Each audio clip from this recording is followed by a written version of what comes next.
So back in the day, in the 80s and 90s, I used to buy cars for 50 bucks. An expensive car was $100 because they were afraid of the cars going over 50,000 miles. First car I ever bought was a 1974. First one I paid money for. I had a couple given to me. First one I paid money for was a 1974 Ford station wagon that had a 429 Cobra jet out of a Mustang. Had 47,000 miles on it. The dude was afraid it was going to blow up. They didn't know what happened back in the day. When cars hit 50,000 miles, they had no clue.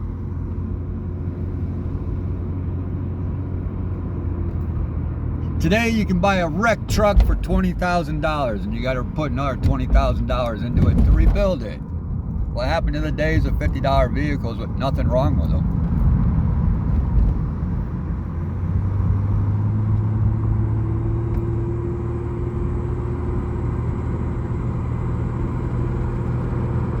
So let's check this out.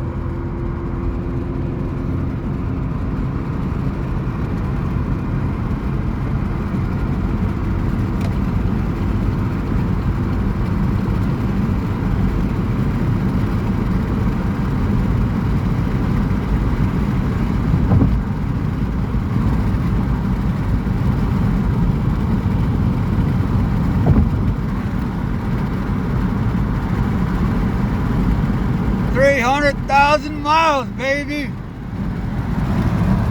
300,000 miles.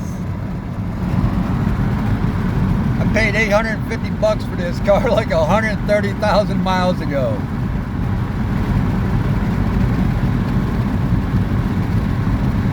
Yeah boy, getting ready to take it on a trip this weekend.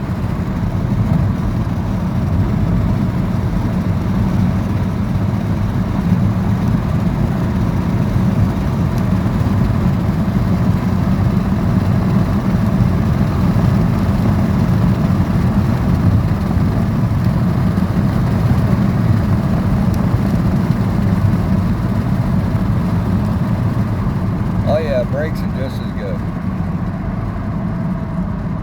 Brakes are just as good.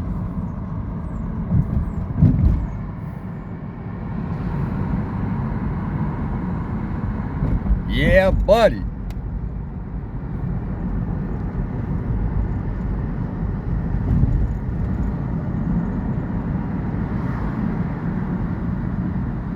Actually, first car I ever owned with 300,000 miles on it, dude. I made it a quest to get 300K on this one. Because we're going to 500K on this car. I figured if I can have a car last 300,000 miles, man, and it's not rotted out, it's not rusted, anything, then I can have a car that has 500,000 on it.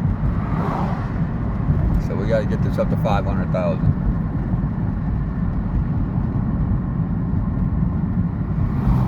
I don't know, man. It took me like 2 years to put 130,000 miles on it.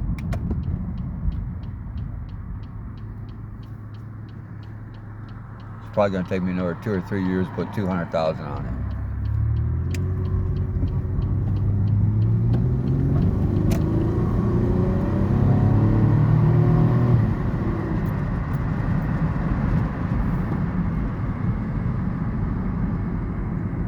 It's not the fastest kid on the track.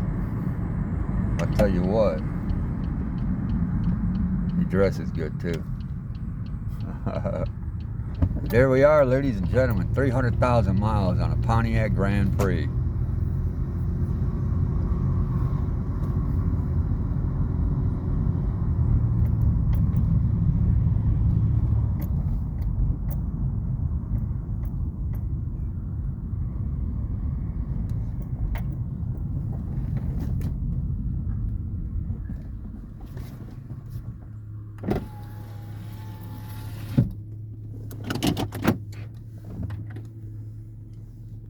Yep, 300,000 miles on a Pontiac Grand Prix. Let's do this.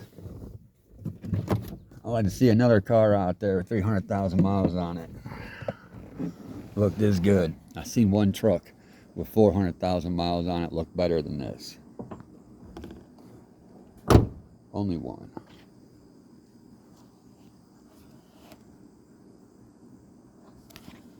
So there we go. 300,000 miles on it.